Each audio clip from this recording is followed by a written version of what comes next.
Dans la vie de tous les jours, on voit passer un nombre indénombrable d'informations. Que ce soit avec les politiciens à la télévision qui font certaines analyses, les publications sur les réseaux sociaux qui tentent de nous faire croire certaines choses, ou alors des vendeurs dans des supermarchés ou dans des pubs à la télé qui nous disent des choses pour tenter de nous faire acheter leurs produits, on peut constater qu'on est tout le temps agressé par des informations nouvelles qui tendent à nous influencer, à modifier nos convictions, nos habitudes et souvent même nos croyances. Parfois, si on n'est pas vigilant, on se fait tromper parce qu'on s'est laissé convaincre par des choses qui étaient pourtant complètement fausses. Dans certains cas, les conséquences sont graves. Pour éviter cela, nous devons absolument développer un esprit critique, nous permettant par nous-mêmes d'être capables de trier le vrai du faux parmi toutes les informations qui nous parviennent au quotidien. C'est ce à quoi je m'intéresse dans cette série de vidéos consacrée à la pensée critique. Dans celle-ci, qui est la première de la série, je vous présente les 3 principales attitudes qu'il faut avoir pour développer un esprit critique. A tout de suite. Nos attitudes et décisions affectent incontestablement notre devenir. Dans cette chaîne, nous partageons à travers des exemples certaines leçons visant à améliorer notre compréhension de nous-mêmes et de la société. Le but est que chacun acquiert des connaissances lui permettant de prendre les bonnes décisions pour atteindre ses objectifs. N'hésite pas à laisser un commentaire à la fin de cette vidéo pour donner ton avis, car personne seul n'a le mot d'emploi de la vie. Je t'invite à cliquer sur j'aime, à t'abonner à la chaîne et à activer la petite cloche afin de recevoir une notification chaque fois qu'une nouvelle vidéo sera publiée. Quand des informations nouvelles nous parviennent, il y a 2 façons diamétralement opposées de réagir. La première façon consiste à accepter tout ce qu'on nous dit sans jamais remettre en question ou contester quoi que ce soit. Cette façon d'agir relève du dogmatisme. La deuxième façon consiste à rejeter et contester systématiquement tout ce qu'on nous dit. Cette façon d'agir relève du scepticisme. Je pense qu'une personne normale ne devrait agir d'aucune de ces 2 façons. Il faut être au milieu. Il faut savoir accepter parfois certaines informations lorsqu'on a des raisons de croire qu'elles sont vraies et savoir rejeter certaines informations après les avoir jugées infondées. Lorsqu'on est comme cela, on dit qu'on a un esprit critique, c'est-à-dire qu'on accepte ou ne rejette une information qu'après l'avoir évaluée. Développer un esprit critique est une tâche très complexe parce qu'il y a beaucoup de choses dont il faut être conscient. Il y a également des attitudes qu'il faut adopter. Dans cette vidéo, je vous présente les 3 principales. La première attitude consiste à toujours raisonner de façon logique afin de tirer ses propres conclusions chaque fois qu'une information nous parvient. Raisonner de façon logique fait intervenir plusieurs mécanismes que je décrirai plus en détail dans d'autres vidéos. Basiquement, cela consiste à tirer des conclusions sur la base d'hypothèses et en construisant un raisonnement. Voici un exemple. Un jeune est une personne qui a moins de 35 ans. Xavier a 28 ans, donc Xavier est un jeune. Dans cet exemple de raisonnement dit déductif, la conclusion Xavier est un jeune s'appuie sur l'hypothèse un jeune est une personne qui a moins de 35 ans et sur le fait Xavier a 28 ans. C'est là un exemple de raisonnement logique. Ce qui est intéressant quand on raisonne de façon logique, c'est qu'il peut arriver que l'hypothèse soit fausse. Dans ce cas, il y a de fortes chances que la conclusion change également. Dans la pratique, on s'arrange toujours à fonder nos conclusions sur des hypothèses très solides.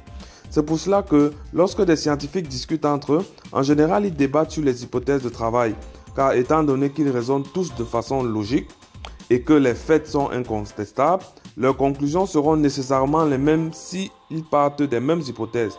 Dans une vidéo que j'ai publiée, j'ai expliqué la différence entre changer d'avis et se contredire en m'appuyant là-dessus. Je vous invite à aller la voir si ce n'est pas déjà fait. Je vous mets le lien ici en haut à droite.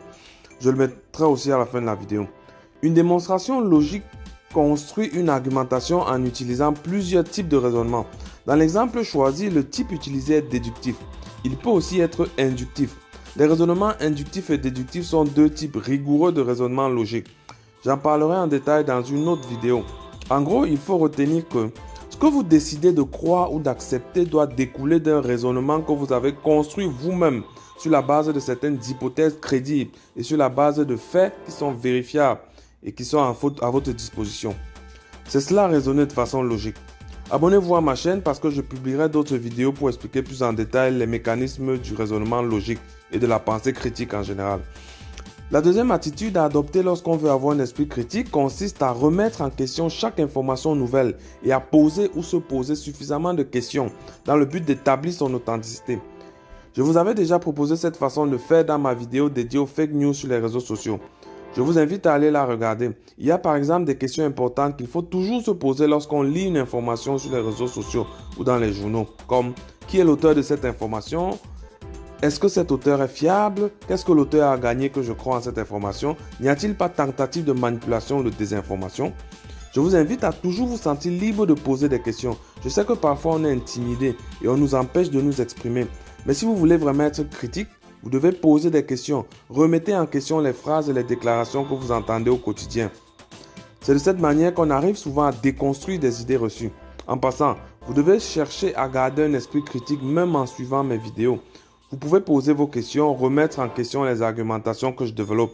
D'ailleurs, c'est exactement ce que je vous invite à faire dans la section des commentaires après avoir regardé cette vidéo jusqu'à la fin. La troisième attitude à adopter lorsqu'on veut avoir un esprit critique consiste à faire attention aux barrières qui peuvent nous empêcher de reconnaître la vérité. Pour moi, il y a 5 principales barrières. Nos croyances, elles bloquent incontestablement notre capacité à remettre en question des affirmations. Parfois, on se fie plus à nos croyances qu'à des faits. Deuxièmement, notre ego. Nous nous montrons parfois prétentieux, orgueilleux. On pense tout savoir, n'avoir pas de leçons à recevoir, ce qui nous empêche d'accéder à la vérité. Troisièmement, nos émotions et nos sentiments. Ils altèrent notre jugement. Quatrièmement, les biais cognitifs. Il s'agit de déformations dans le traitement de l'information qui ont lieu dans notre cerveau. Cinquièmement, les arguments et les raisonnements fallacieux. Un raisonnement fallacieux est un raisonnement incorrect qui a pourtant une apparence de validité logique. J'en parlerai plus en détail dans une autre vidéo. Abonnez-vous à ma chaîne pour ne pas la rater. Tous ces 5 éléments agissent comme des obstacles à la vérité, au vrai. Alors pour conclure cette vidéo, développer un esprit critique demande de raisonner de façon logique, de remettre en question les informations et déclarations que l'on reçoit et de prendre conscience des barrières à la vérité. Je tiens à rappeler qu'avoir un esprit critique ne vous donne pas l'assurance de ne jamais vous tromper et de toujours être capable de distinguer le vrai du faux. Seul Dieu connaît la vérité. Nous essayons seulement de l'atteindre par nos moyens qui peuvent être faillibles. Parfois, ce n'est pas du tout facile.